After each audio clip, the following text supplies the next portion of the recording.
our guest, Tori Olphin, who I know has got lots of interesting things to share with us, having met and had some time to listen to Tori on all sorts of topics not that long ago.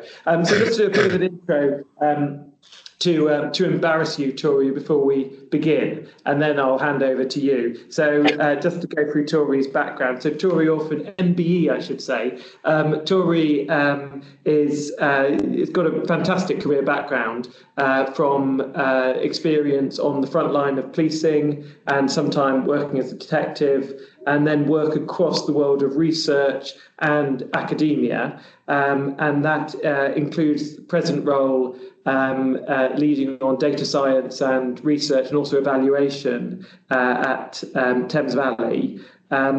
But also a role in lecturing and quite a wide variety of experiences of research across policing, including supporting and playing a role as trustee, I think, at the Society for Evidence-Based Policing. And Tori, from conversations I've had with her, has got a lot of experience thinking about how do we use data, how do we use research, and how do we bring that together to how it impacts the way that we do police work, and also the way we think about violence reduction. And so, Tori, with that as a sort of setup, and please correct anything I've got wrong, I'm delighted to hand over to you to share some reflections and thoughts on the world of evaluation, the world of building evidence, and also reflections on violence reduction units and how they operate. I'll stop talking, and we'll make some time at the end to ask all sorts of questions. Tori, over to you. Thank you so much, John. Just making sure I've got my screen so I can see everyone. Yeah, thank you ever so much.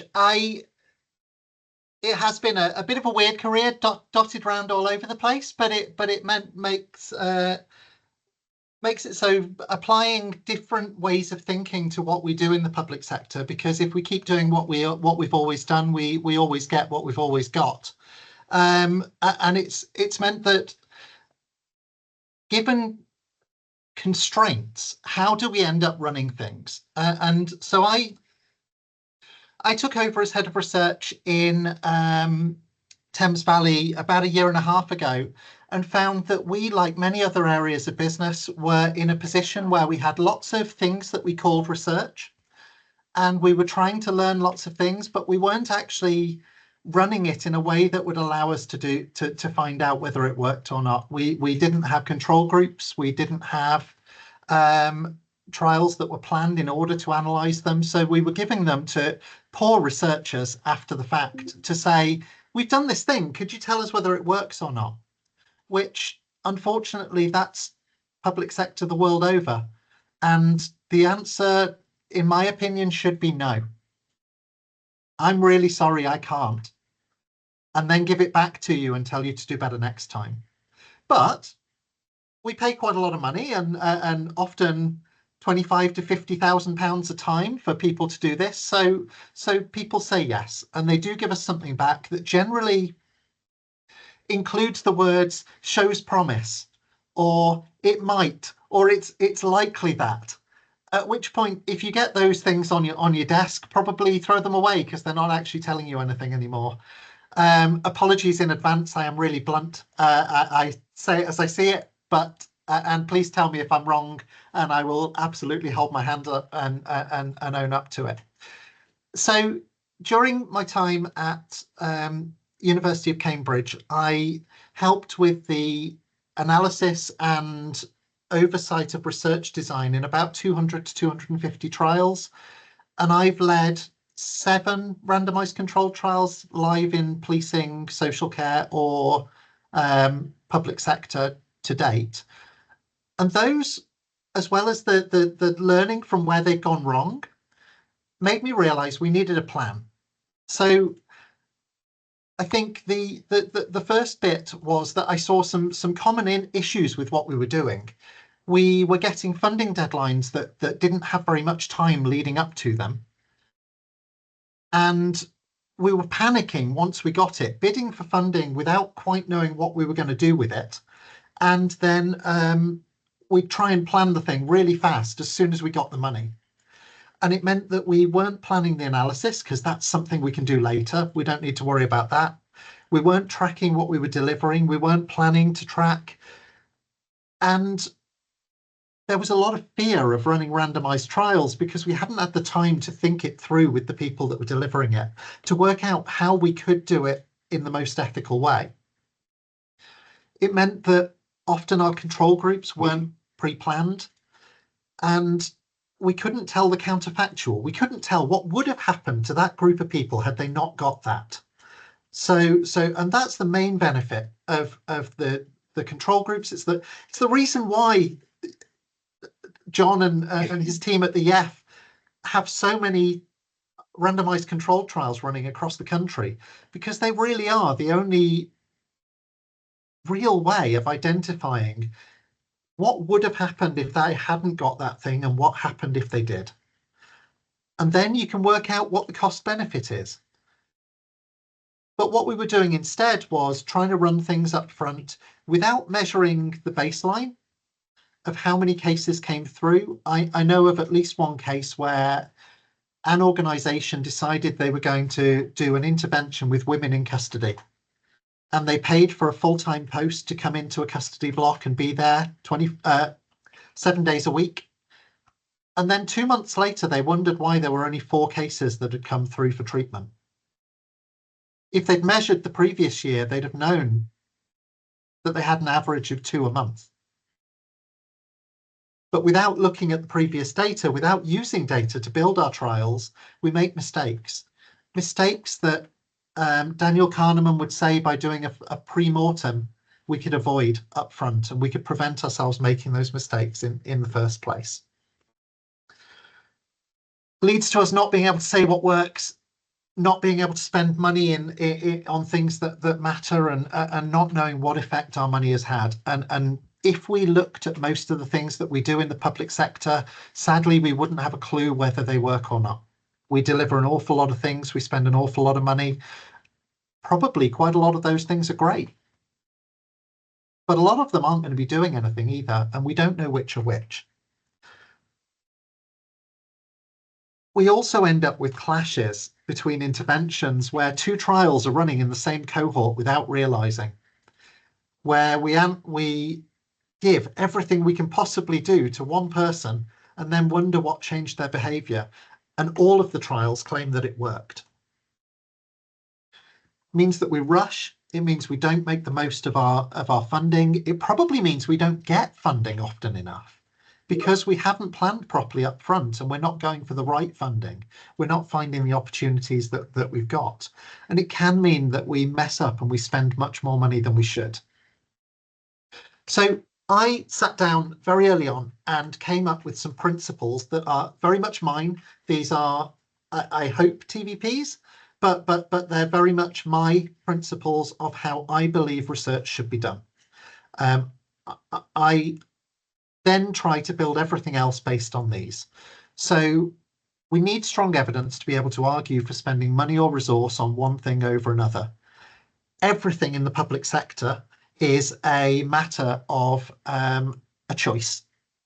We haven't got infinite funds. So spending money on one thing means you're not spending it on another. And if you're spending that money on something that doesn't have evidence, you may be missing out on spending it somewhere else. Some things don't work. Some things would be a waste of resources. Some things, like scared straight and anything of that ilk, backfire and cause harm. We need to make sure we're not doing either of those. The fundamentals are the really important bits. Get the basics right, plan up front, and spend time on baseline measurements. Chances are it'll be much easier in the end. And actually, it's not that hard to deliver good research if you plan it well. And that analysis and evaluation happens in the planning phase. It happens up front. And if you haven't planned the trial based on how you're going to evaluate it, your evaluation will be bad. Doesn't matter what you try and do with it. It doesn't matter how many clever stats you throw at it. You won't fix it. This is one where I fall slightly aside from ivory tower academics. I'm based in the public sector. I know that if it doesn't work in the real world, they won't deliver it anyway.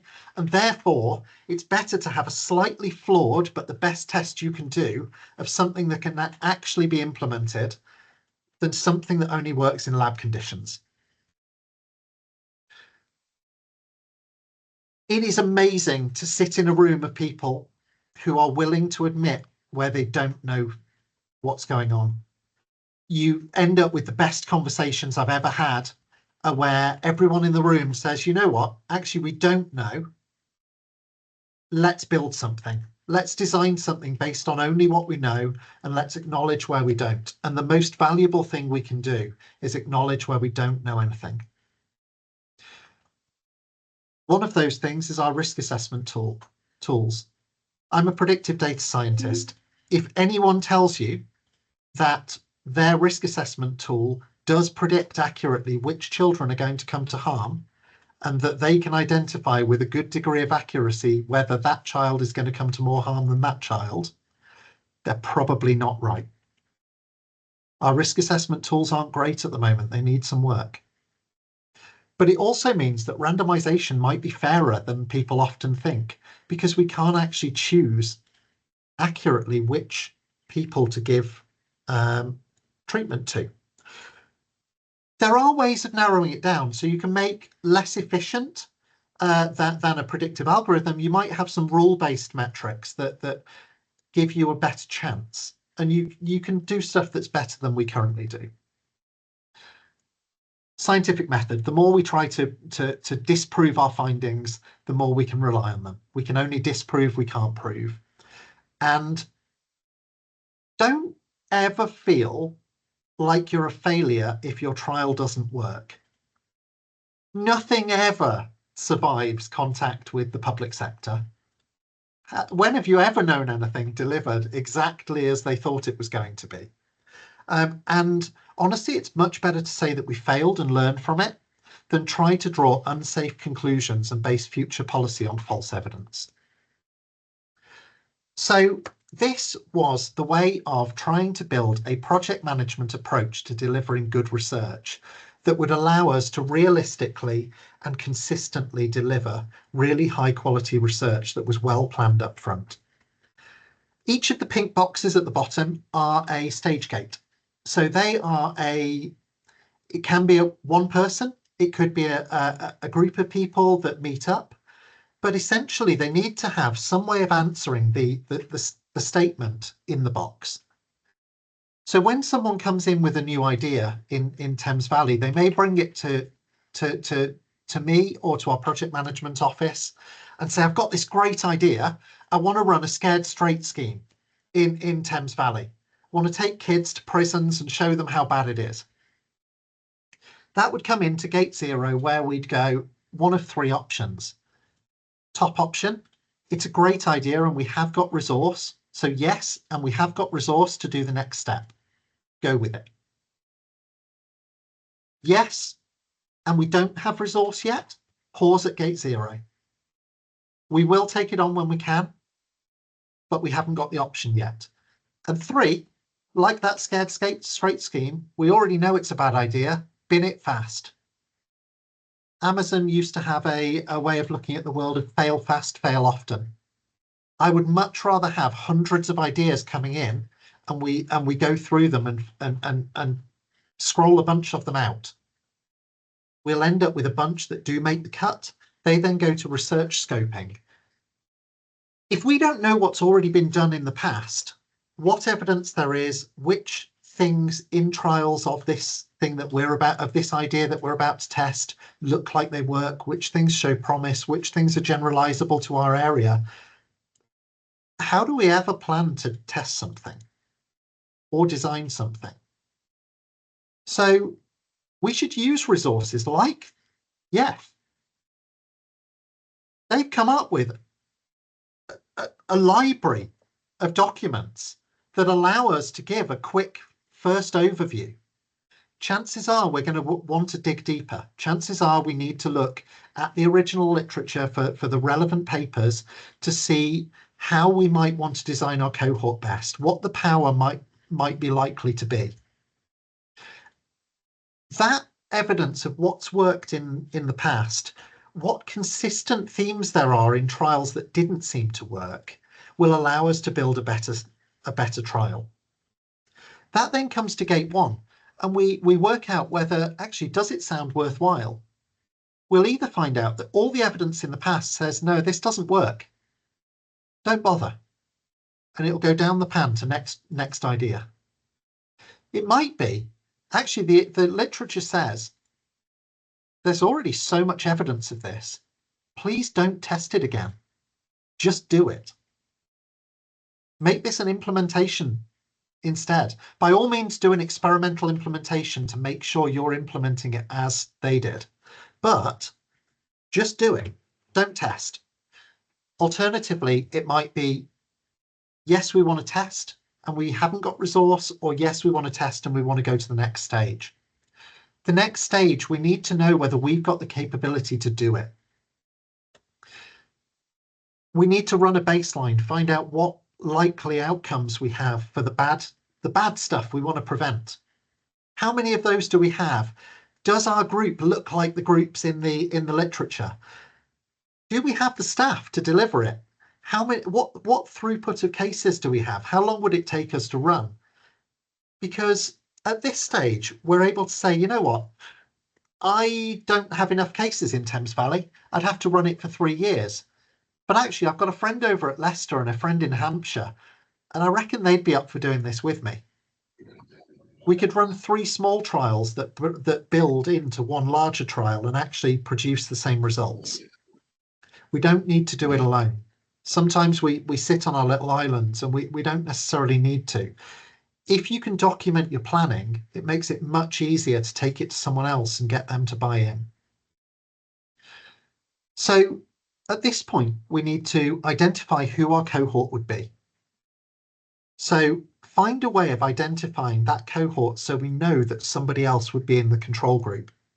We'd be able to identify, ideally, a cohort that somebody else who wanted to implement this trial later could go, you know what, I can do that. I can find people like that. We've got some of those, and I want to test it too, or I want to implement it. And I'll go into it later as well. Be really cautious if you've got people who want to use personal judgment, professional judgment to pick their cohorts, because there is no way you can replicate that elsewhere, because the people in your area are not going to make the same professional judgment as the people in mine. Then we get to, is it feasible? Do we have the staff? Do we have the cohort? Do we have the availability? Do we have the funds? How much money would we need in order to deliver it? If we then need money in order to plan, we can go and ask for a little bit of money from somewhere. If you've got a good idea, you've got a really well-scoped idea up front, there will be funding bodies out there that are willing to work with you to design it up. Mostly, we can do it free anyway. It'll be your time giving it some good thought. And we should go through a full research plan, design exactly what we would analyse at the end, so that when we analyse it at the end, we can point back to it and say, look, we did exactly what we said we were going to do. This is what we said we'd deliver to that group. This is how we did it, and that's what we found. And it's a really simple story. When you come to have to tell government what they should make decisions based on, or your local authority chief exec, you can give them a really clear story of what they can base their ideas on, rather than being a complicated thing that relies on a lot of stats. That should be documented up front, and it should go through a working process of ethical oversight. So not only this is my idea, how can I make the ethics fit? But this is what I want to test, and what's the most ethical way of doing it? Normally, that also equates to what's the most efficient way of doing it, that takes the least amount of time and that has the least amount of people randomized out. So it sort of all comes together, and when we start doing it in this way, it leads on to how we can use this to make things more efficient and smaller and cheaper. At that point, we've got gate 3. Gate 3 is the place. I'm going to go into my dream for the public sector later. I would love to have hundreds of trials ready to go at Gate 3, planned, scoped, all ready to go, so that when we get that funding bid come up from the EF for whether homing pigeons can deliver information to offenders better than bail conditions, we're on it. We're ready to go as soon as we want. As soon as that money comes out, we can go and scope it. We're ready to get sign off. We're ready to go through. We pilot test it to make sure that we are delivering what we say we are, to make sure that we catch any problems up front. Then we go straight into that experiment, but we track it. We make sure that we know what's going on. Are we delivering it to the treatment group? Are we delivering what we meant to?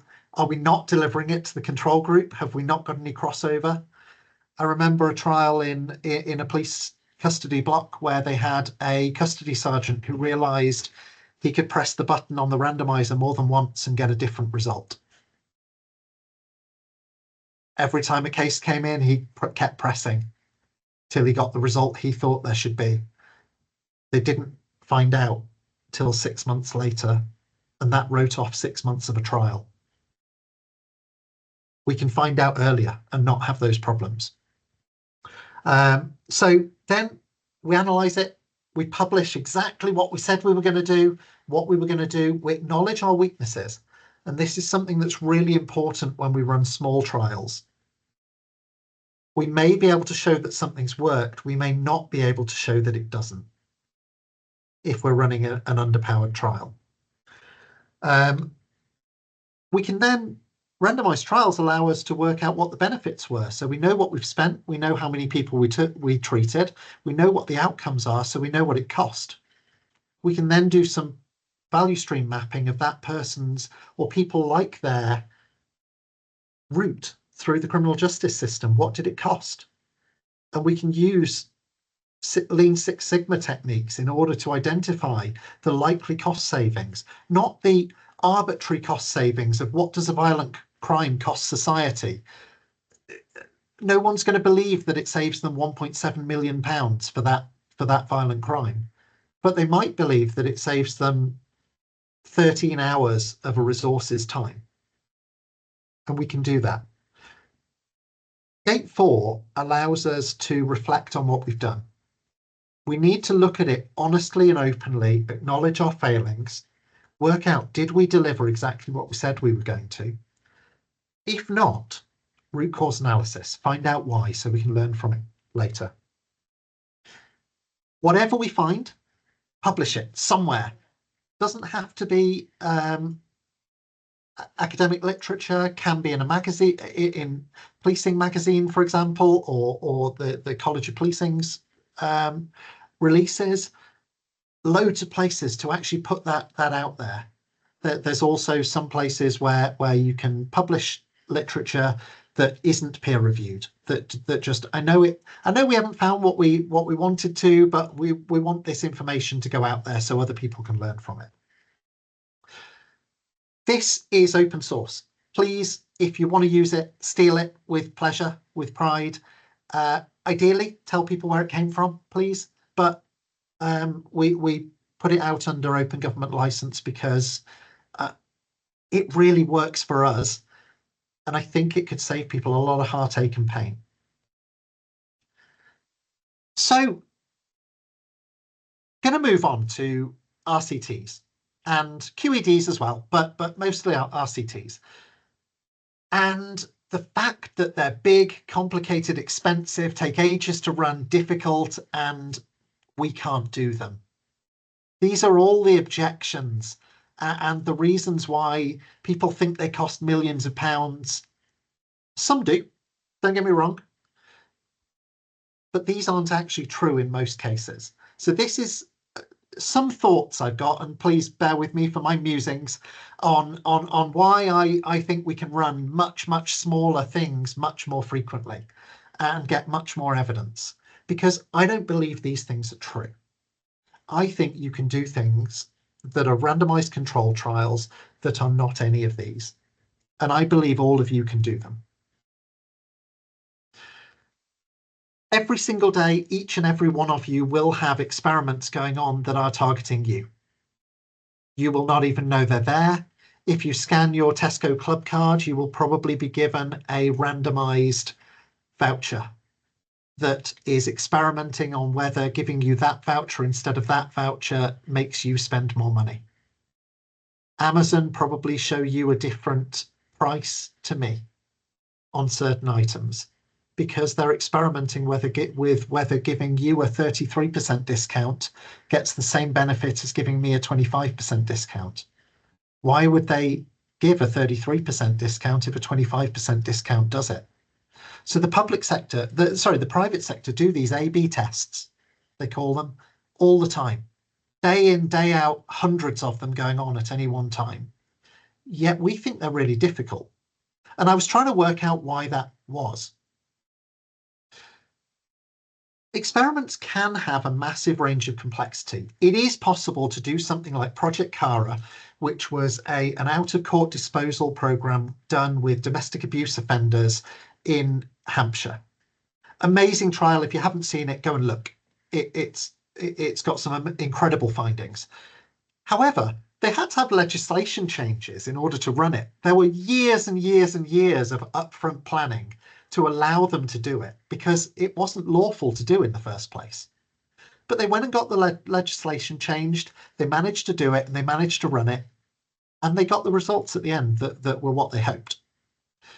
But equally, it's possible to run simple nudge trials where you send letters with different wording, and those things might have different effects.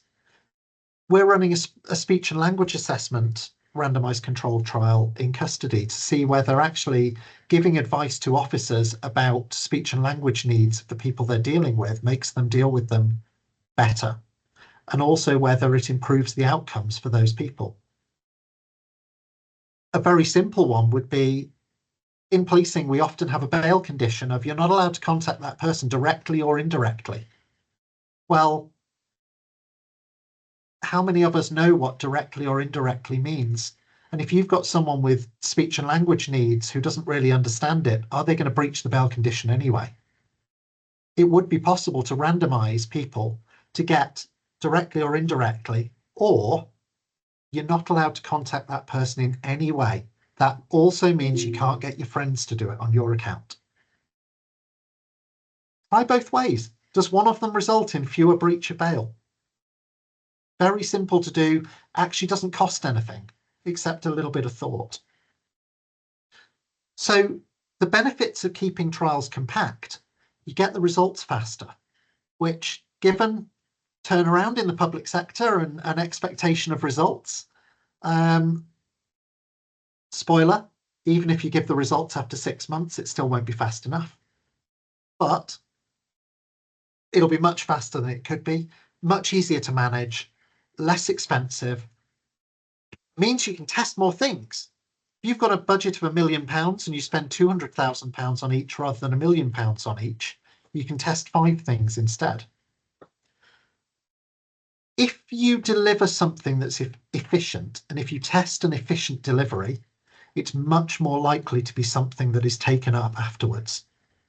Whereas if you deliver something that's not very efficient and it's very fat, and you then ask for someone to sustain that later, why would they? You're going to have to do another stage afterwards. And it also minimizes the testing requirements for ethics conversations, which is a really useful thing. So, key concepts that I think everything I'll say on the next slides come back to. Keep it simple. If you're more likely to have an impact, you need a smaller experiment to test it. And there are many, many, many ways of solving a problem. Some things that you do need to ensure to do this, you've got to design it well. You've got to put most of your time and thought into that design phase. Sometimes it feels like you're justifying your time because you're spending a lot of time thinking through a problem and it doesn't look like you're doing it yet. But I promise the amount of time it saves me doing this with people beforehand, as opposed to coming to it afterwards and they ask for advice after it's already gone wrong. It's a massive difference. you've got to be able to make sure that the treatment and the control are as desired, that delivery is tracked, and that you have access to the data you want to test at the end. Which means that actually it's much easier to do that as an insider than it is for an outside agency to come in and try and do it as an external evaluator. We own the data. If we have the skills within, by all means get advice and use the brains of people outside, but actually use the access we have, the ability to deliver, and the knowledge we have about what people want to deliver and why they want to deliver it in order to do it. And be inventive. Troubleshoot it. Try and make it the smallest you can. It's I said to Jade earlier I wasn't going to make a Dungeons and Dragons analogy, but I'm going to anyway, at risk of outing myself as a geek, which I'm sure many of you already knew. As Dungeons and Dragons players, we have constraints around what our characters can do, and there's a big thing of min-maxing, so getting the maximum results with the minimum of effort. That is exactly what I want you to do for experiments. And it's probably why sometimes it feels like a bit of a game to do it. So I've broken down the research project lifecycle and put a snapshot of it with that gate, and then some thoughts. So acknowledging we know nothing means that actually it could be terrifying. It's kind of terrifying, but it's also super exciting because we don't know, like we haven't got answers to most of the questions that are out there. So everything's an option to test. Some things probably not going to result in a change, like those homing pigeons, but we've got options. We've got so many things that we can add knowledge. And actually, if we ask people to give us ideas and we pull in those ideas and soak them up, some will naturally turn out to be small. Some will be easy. Some, when you look at them, you're like, oh, do we need to do hotspots policing? Or could we send certain telephone masts a text message, which then sends it to all phones in the area, saying, police are keeping a watch in your area, just look after your belongings. We may be able to see just as big an effect on offenders who get that text message as we do from them seeing a police officer 4 hours before. I don't know. If we find boom or bust funding, so areas where when there's money, there's loads flowing into it, but as soon as there's austerity gets pulled out, those areas are much more likely to back you for trying something because they need the evidence in order to argue for that money. And if we test things whilst we've got the money, we don't then struggle when we go into austerity. Sometimes there's something that already exists. We're already delivering it, but we've got way too many people to deliver it to, and we can't decide which people to give it to. And we don't know whether it works. So we could actually just put a randomizer in. That could be the only change to that process, but we just changed the cohort going into the trial. Equally, we might have untested interventions that partners are already paying for. They're already about to start. And if they acknowledge that they don't know whether it works or not, and they don't want to waste their time because they really care, they're much more likely to be open to testing it. So it can be free. The speech and language assessment RCT is completely free. Liaison and diversion were already going to pay for it, but they needed some evidence. And all it was is probably an hour a month of my time to assist them. So using the research, using the literature that we've got to find something that's most likely to have an impact allows us to run a smaller experiment. So if you can design the best possible intervention, really try to pick it to pieces. Why do you think it won't succeed? What do you think the barriers are? Why would you get dropout? Why would you have problems? And what cohort is it most likely to work for? the evidence might be there from the YEF. You might be able to go and use those rapid evidence reviews that already exist to identify these things. We can then also do a rapid evidence review. Equally, I have Jade Stevens, who works with me as my project support officer, had never done a rapid evidence review before. She undertook one in whether mentoring reduces or mentoring is likely to improve outcomes for NEET young people. And within a month, she's come up with guidance around, actually, these are the things that work best. These work much worse. And these things probably don't do that. That doesn't work well for mentoring. It's amazing. We've got an evidence base there now that we didn't have before. No one had done it before, but someone who hadn't done it before was able to do it in a month. Every organisation can do this if they've got a little bit of time. You can also do power calculations to work out what likely cohort size you're going to need. So up front, you can tell whether you're likely to see anything. You can then build, how should it be designed? Are there any strengths and weaknesses? Things you need to really concentrate on. What are the elements that would make the best possible intervention? But when you're reading literature, pay attention to context. Building a hotspots policing trial in Chicago and building one in Cambridgeshire, not the same thing, as we found with a couple of our trials that we've run over the past few years.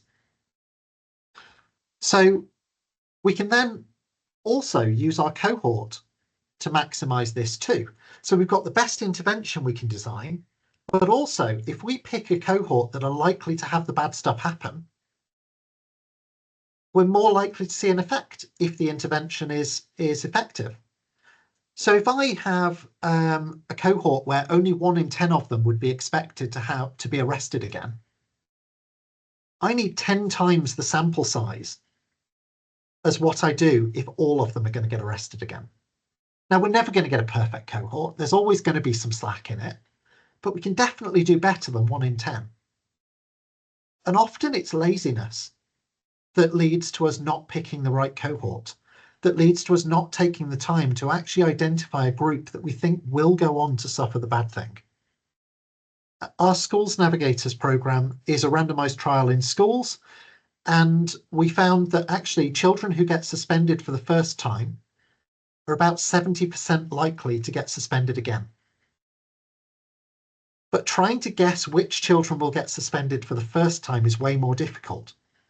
So we chose to implement our trial at the point of first suspension. Sure, it's not perfect. Ideally, we'd get there earlier, but we've got no knowledge at the moment, and we will have some. And we didn't have the money to deliver it to all of the people who were thought might be up front. So we can partner with other areas. We can work out what caseloads we'd be able to deal with, because it may be that we don't know how many cases we can actually work with. When we're designing it, we can then be inventive. We can look for the most efficient mechanism of delivery. Can we work out where schools are clustered close together so that we don't have lots of travel time? Test it in those, not in ones that are spread across an entire area. There's just a little, it is combining Lean Six Sigma with research. It's just making sure we're doing, you wouldn't, if you were in a factory, you wouldn't deliver the product to get assessed in another city and then deliver it back to the first city to have it boxed. You'd have them done in one site, or you'd have it moving once instead of twice. We can do the same in research. Be clear what you're testing, keep it simple. Choose something that you can definitely do and that's in your zone of control. And that then comes on to figure out, if you can sit down and say, why might young people drop out of this trial? You can make more of them keep up the trial, more of them keep up the intervention, which means you're more likely to see an effect. So if you're bidding for a a piece of research to say that you would like to deliver something in a cohort that are poor, and they need to travel to another location in order to get the treatment. Expecting them to do that travelling time on their own dime is probably unrealistic. Add taxis into the bid so that you can get, we've got DBS checked taxi firms in Thames Valley. You probably have too. Getting the young person picked up from home and dropped at the location where they're going to have it delivered can make an enormous difference. So can making sure that the sessions you're delivering are after school, not at a different location in school time where they'd have to bunk off. So it can be tricky to make it a realistic environment, but it can also give you opportunities to find free and easy ways where you could deliver something that hasn't been tested yet. One thing I've learned is that if you deliver something that the people delivering it are motivated to deliver, and they believe it's the right thing to do, they are much more likely to deliver what you wanted them to. I delivered a randomized trial of an algorithm to predict whether crimes would be solved or not. And I had to unpick a member of staff overturning the algorithm's decisions because they didn't know why we're running a trial. So, but by taking the time to sit down with her and talk her through why this was a test, actually it wasn't to take her job away. It was to get her doing the bits she enjoyed. Actually, she became an advocate of the trial, it wasn't a fight. So I mentioned earlier, I want to see hundreds of trials at Gate 3 ready to go. I think we can use future scanning to identify where funding bids are likely to come out in the next 3 years. Now, I think based on the toolkit at YEF, I could probably hazard a guess at 4 or 5 things that are likely. I won't be 100% accurate, but I could hazard a guess at 4 or 5 things that are likely to have a funding round from John over the next 3 years. And then I could build a trial ready to go just in case that funding bid comes up. And as a funder, if you get 30 different applications, half of them say, well, we've been delivering this thing and we don't really know how we test it, but we think it makes a difference. And a few of them come through saying, actually, this is exactly what we're going to do. This is how we're going to evaluate it. This is how we've worked out our cohort. This is why we're delivering what we're doing, and this is the evidence it's based on. Who's going to get the funding? And if most of us do that way of getting funding, one, it makes it much better for funders. They'll get their money's worth. But two, the ones that don't put that thought in won't get there. And we can actually stack it in our favour. Please run pilot tests. Please ensure that realistic caseloads go through. Our focus deterrence trial, we were really fortunate. Our contextual safeguarding team said they didn't actually know how many cases a social worker should have to do a good job. So we were able to add 10. Then we randomized another 10. Then we randomized another 5. And we found they could cope with that, but that was about the cap. And that's how we picked our cohort size. Whereas if we'd overworked them, we wouldn't end up with the results we've got. You can give interim analysis to see whether you're on the right track. Every 6 months, we analyse all of our trials, or each school term, or whatever. Try to avoid scope creep. You don't want it going into different areas. You don't want your professional judgment suddenly adding some cases back in. Learn from your mistakes. Do publish what you've done, what mistakes you've made, and share what you learned. I want to be able to share with people where I've made mistakes.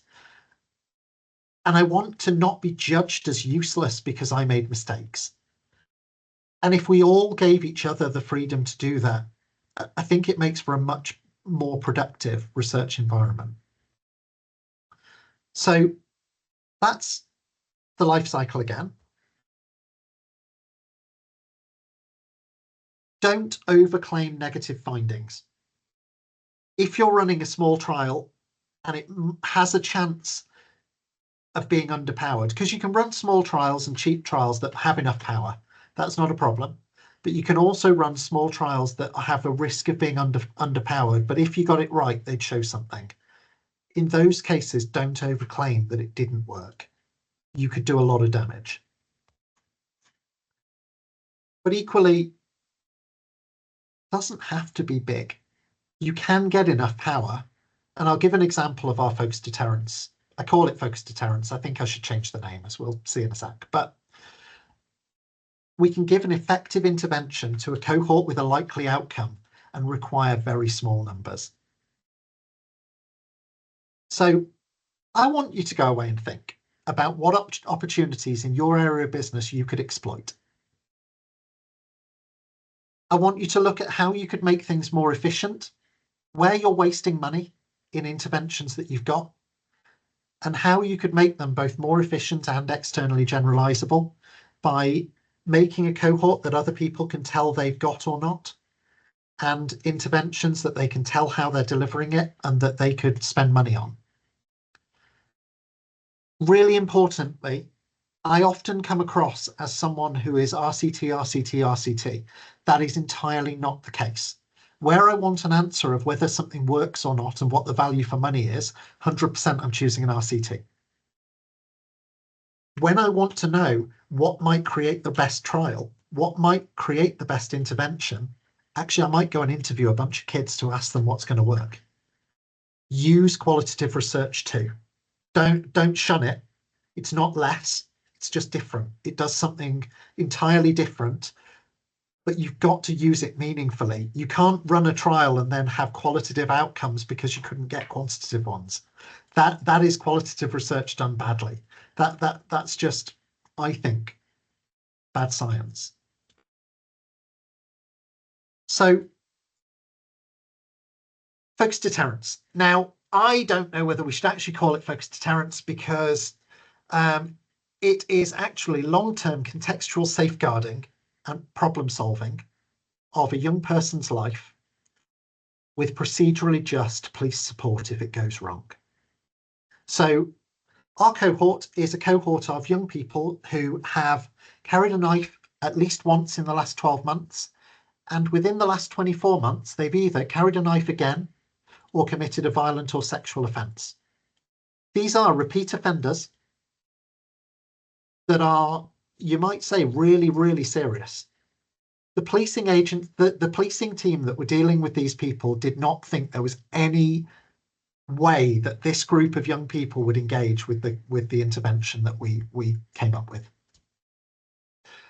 But they're 43% likely to go on to commit another violent offence.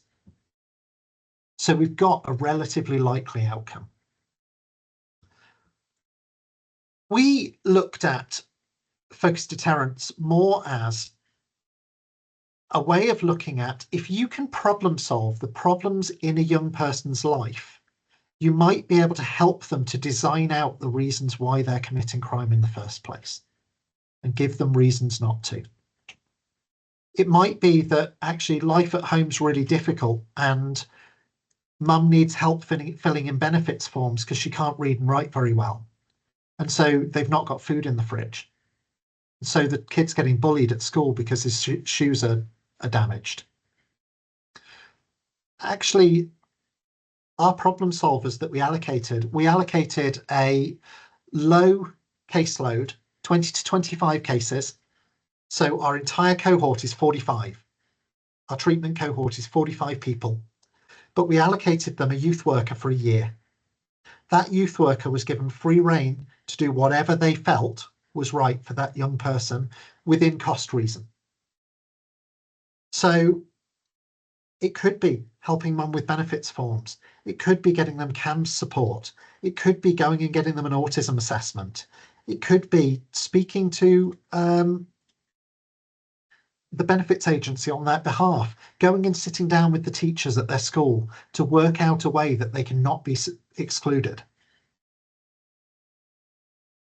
And that real in-depth problem solving done with a cohort of people that the person could manage, but done by a person who was seated within a contextual safeguarding team in social services, allowed access to other services, allowed access to social workers, allowed access to schools, allowed access to data. At the start of the programme, police also went out to say, essentially, you're being looked at because you've done crime. You've carried a knife a bunch of times, or we think you have, but we don't want to deal with you as police. We want to give you this. If you engage with that, we're actually not going to touch you. If you engage with that and you don't commit crime, this is no longer a policing matter. You are not labelled for life. If you don't engage and you do commit crime, very sorry, we do know who you are. And follow through on that. Don't police them if they don't. That procedural justice link on the policing side, which has great evidence, to the problem-solving link on the contextual safeguarding side, which has great evidence of building a solution with a young person, which is what comes out of all of our rapid evidence reviews of mentoring, for example, has resulted at 6 months in our interim analysis, we already have a significant finding of 57% reduction in knife crime. We also have a reduction in violent crime. Sorry, so that's the significant finding. We then have some not significant findings as well. Reduction in all crime, reduction in violent crime as a suspect, reduction in crime harm as a suspect, reduction in knife crime as a victim, reduction in violent crime as a victim. But we have a 9% increase in total recorded crime, low-level crime as a victim. I think they actually trust us more. Now, I'm not aware of any other randomized controlled trial that's shown a 57% reduction in offending as serious as knife offences. This, if I could get anywhere to put money into something, it would be this style of focused deterrence. Real deep problem solving with procedurally just police support. And it's got 45 people to show an effect. Doesn't have to be huge. This costs us 150 grand to deliver for a year. And it'd be easy to spend millions and deliver something to the wrong cohort and not end up with the strong results. So I'm happy for these slides to go out. Please don't, I mean, I'm happy to have people pointed in our direction about the focused deterrence. We are working out how to talk about the findings that we've had, because they are incredibly strong, and we need to just work out how we want to put that across. And I'll probably ask for your help, John, in that one, because it's how to have those conversations is a tricky one. But I'd love to answer some questions. Sorry, it's gone on a little bit of a while. Tori, that was absolutely fantastic. Thank you so much. There was so much in there, so much sort of really thoughtful reflection, but also really practical advice. So thank you very much. Thank you very much indeed. We've got about 5 minutes left, and so I'll just happy to throw it open in case people have questions they'd like to ask. So if there's anything you'd like to ask, Tori, do just stick up your digital hand, and I will. I'll call you in to ask a question. So anything you'd like to go for, do stick your hand up. Otherwise, I will take chair's prerogative and dominate the questioning. We've just got a few minutes, so I'll try and do it really efficiently. Pete. Thanks, Tori. That was fantastic. A really quick question from me. In your decision-making framework, you talked about situations where you think there's already lots of research and it's something you should just get on with implementing. Please, could you give us an example of that sort of thing when it's occurred at Thames Valley? So within the context of Thames Valley, it's very difficult because we are a rural force with multiple smaller cities across the area. So finding things that are externally generalizable to us hasn't been something that we've found very often. However, restorative justice conferences would probably be something that would fit into that. Around there's no evidence of them backfiring, and actually they can be very inexpensive to deliver and can produce strong results. I would probably want to test it, but that would be something that would fit into that bracket, for example, for me. Fantastic, thanks, Pete. Charlotte. Thanks, John. Thanks, Tori. That was great, as always. One question was, will you share the slides afterwards? Will they be circulated to attendees? Yes, thank you. And secondly, on the like rapid review that you mentioned, I can't remember. Was it in regards to focus deterrence? Remind me what it was on. It was mentoring for Neat to Eat. Thank you. So I know that there's obviously a lot of good work that's going on around the country and in the VRUs around evidence. And it sometimes feels to me like the toolkit that we have in YEF and some of the super academic evaluations that happen, just they're at such a level that they can't really connect to a lay person who's trying to make commissioning decisions, because they're almost in a completely different world in terms of how you relay that information, how you make it useful and accessible for people that don't necessarily have that level of expertise. Whereas the work that you're talking about, I assume, would probably be much easier to digest. So I just wonder whether there's a platform or a space for something on, say, the YEF toolkit or the YEF website, where we could have examples of that type of work that's been done at a local level, which has been used and has driven effective commissioning decisions. I hope all that makes sense. Yeah, so just before I answer, John, I'm happy to stick around if people want to, if it's longer, if needed. So I actually think the YEF do a brilliant job of something that's a very, very difficult thing to do. And the summaries of evidence that they've got are done on a way of pulling out things that are exciting, not relying on entirely not limiting it to the best evidence that's possible, because they'd end up with very, very, very little. And I think as the toolkit does give a lot of access to things, I think it is possible to frame things in a way that commissioners can understand. But I think the cheeky, blunt bit of me is going to frame back, do we have the right people making commissioning decisions?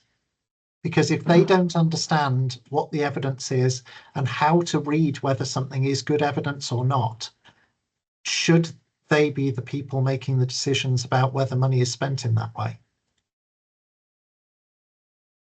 I might sort of, I mean, it's such a rich topic. What I might do is slightly draw us to a close, because otherwise I'm aware I'm failing to deliver a 5 o'clock ending. So what I might do is sort of bring us to an informal close and say if people would like to stay on to talk, it's Tori's offering to stay around for, let's say, 10 more minutes or so, which I'm very grateful for. Charlotte, I'd be remiss not to say, please, if you want to drop me a note with, like, you know, perhaps just pick a bit of the toolkit and like a strand and say, this isn't very clear, but this is much better, or this is how it could be done. I would love that. It would be absolutely marvellous. And, I mean, and also, so just to say, there was no criticism there of the work that none taken. Does. Oh, Charlotte, absolutely none taken.